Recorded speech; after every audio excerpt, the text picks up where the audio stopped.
Hello, healthy home made ജാമിന്റെ recipe കാണാം. 2 ബീറ്റ്റൂട്ടും കുരുവില്ലാത്ത ഈന്തപ്പഴവുമാണ് വേണ്ടത്.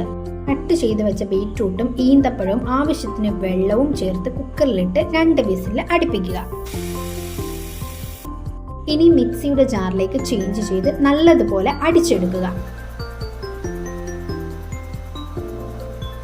100 ഗ്രാം പഞ്ചസാര, അതിലേക്ക് ആവശ്യത്തിന് വെള്ളം ചേർത്തിട്ട് തക്കോല, ഗ്രാമ്പു, ഏലക്ക എന്നിവ ചേർത്ത് കൊടുക്കുക. നന്നായി തിളച്ചതിന് ശേഷം അതെടുത്ത് മാറ്റുക.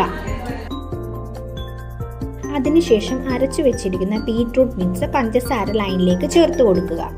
അത് നന്നായി 10 മിനിറ്റ് ഇളക്കി കൊടുക്കുക, തിളയ്ക്കുന്നിടം വരെ. അങ്ങനെ ജാം റെഡി ആയിട്ടുണ്ട്.